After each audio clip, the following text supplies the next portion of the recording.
Welcome to जादू Jammu channel. मैं विशाल पुष्ने आपके साथ आज नामांकन जो किए हैं, जो 12 का जम्मू में लिस्ट है, उसमें से एक नाम पद्मश्री डॉक्टर जगदीश प्रसाद का नाम है और जानेंगे उनसे कि क्या उनका विज़न है, क्या रोड मैप लेकर के आए हैं और किस तरह वो अपने जमुई का क्या क्या मुद्दे के साथ जनता के साथ पहुंचते हैं। पहले तो सर वेलकम टू जादू Jammu channel. Thank you Vishal ji. Sir, Jamui में लोकसभा इलेक्शन लड़ने का आपने कब, इतने बड़े पद से डॉक्टर से सीधा पॉलिटिशियन बनने का कब सोचा आपने? ये सोच आई 2023 के जनवरी में, लेकिन जो जमुई से लड़ेंगे ये आई अक्टूबर नवंबर 2023 में और 22-23 में, जब मैं घूम रहा था पूरा। उसका कारण ये था कि जमुई के लोग बहुत ही अच्छे हैं। यहाँ पर कास्ट सिस्टम नहीं के बराबर है। लोग कम पढ़े लिखे हैं, लेकिन अगर शिक्षित के मामले में कहा जाए तो हमको लगता है कि बिहार के सबसे शिक्षित लोग यहाँ ही रहते हैं। शिक्षित के मतलब कि एक दूसरे के दर्द को दर्द समझ सके, एक दूसरे के तकलीफ को तकलीफ समझ सके। शिक्षित उसको कहा जाता है, डिग्री लेने से कोई शिक्षित नहीं हो जाता। और मैंने देखा कि बिहार का सबसे पिछड़ा हुआ इलाका है, बेरोजगारी यहाँ हाइट पर है, स्वास्थ्य यहाँ बिल्कुल ख़त्म है। अभी तक सरकार ने, न भारत सरकार ने न दिल्ली के बिहार के सरकार ने यहाँ के स्वास्थ्य सेवा को कुछ किया। चले जाइए चकई, चले जाइए झाझा, अगर किसी का डिलीवरी हो तो डिलीवरी होने के पहले ही मर जाएगा, इतना दूर दूर में अस्पताल है। तो स्वास्थ्य की सेवा बिल्कुल ख़त्म है। बच्चों की स्कूल का पढ़ाई पूरी से नहीं होती, कॉलेज स्कूल में पूरे टीचर नहीं हैं। और तीसरी बात, हमारे नौजवान यहाँ के हैं, जो बहुत ज़्यादा नौजवान को देखता हूँ मोटरसाइकिल पर घूमते हैं, बेरोजगारी बहुत है।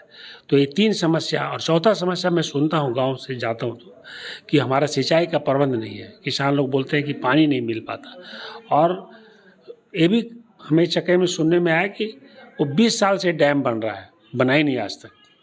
तो मुझे लगा कि क्या इन लोग का पॉलिटिशियन लोग क्या करता इतना देर से, क्या किस लिए MP MLA बनता है।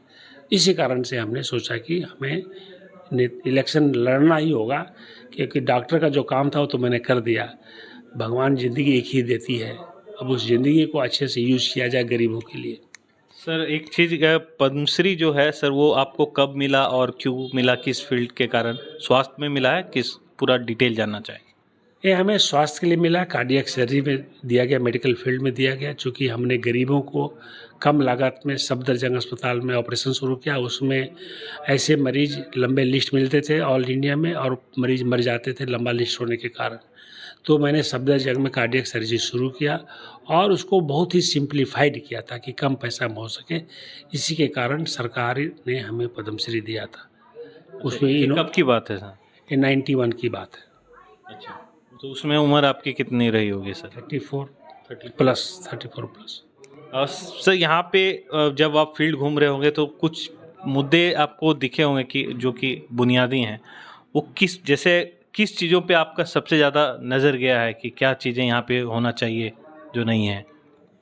हेल्थ और एजुकेशन, ये सबसे ज़्यादा इम्पोर्टेंट नहीं, सब ज़्यादा नज़र गया। क्योंकि जब अस्पताल हमारे थे, जमुई का अस्पताल देख रहे, सदर अस्पताल, तो यहाँ एक नॉर्मल अपेंडिक्स का भी ऑपरेशन नहीं हो सकता। नॉर्मल थिएटर ही नहीं, ऑपरेशन थिएटर ही नहीं है। मतलब इतना बड़ा जिला है और बेड है 100 बेड का। तो सबसे दुखदाई तो हमको ये लगा। और जो कि यहाँ कम से कम 500 से 800 बेड का हॉस्पिटल होना चाहिए, ब्लॉक में होना चाहिए, सब डिवीज़न में होना चाहिए, जो नहीं है। दूसरा चीज़ कि स्कूलों में देखा कि टीचर की जो संख्या है बहुत ही कम है। कभी कहीं इंग्लिश के टीचर नहीं है, तो कहीं मैथमेटिक्स के टीचर नहीं है, तो पढ़ा नहीं पाते। तो एक कारण था। और दूसरा है कि बच्चों को देखता हूँ, नौजवानों को, कि बेचारे घूमते रहते हैं मोटरसाइकिल पर जॉब के तलाश में, चाहे कुछ काम, छोटा मोटा काम लेकर के, तो कैसे अपने बच्चों को देख पाएगा वो। ये तकलीफ यहाँ ज़्यादा है।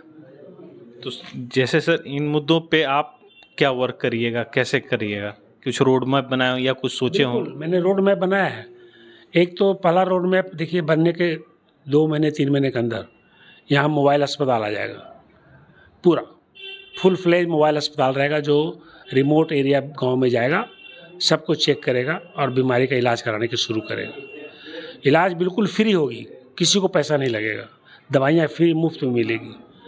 उसके बाद जमुई, शेखपुरा, तारापुर, यहाँ पर cardiac surgery, cardiac ICU, cardiac के सारे equipment, brain CT scan, kidney के डायलिसिस यूनिट, ये सारे खुल जाएंगे। कि वहाँ एम्स में भी आप रहे हैं? दिल्ली एम्स में मैं पढ़ा लिखा, मेरी ग्रेजुएशन पोस्ट ग्रेजुएशन सब वहीं से हुई है, वहीं का मैं रजिस्ट्रार भी रहा। तो मेरा मतलब जन्म ही वहाँ समझिए कि हुआ है एक तरह से। मैं 1972 में गया था यहाँ से पढ़ने, और ठीक 50 साल के बाद मैं बिहार जब लौटा तो जमुई ही लौटा, यानी 2022 में लौटा। धन्यवाद सर हमसे बात करने के लिए। यही सब बातों के साथ जैसे जैसे और इलेक्शन नज़दीक आएगा, सर का कैंपेन शुरू होगा, तो फिर मुलाकात होगी। मैं विशाल पुष्णे, जादू जम्मू से। Thank you.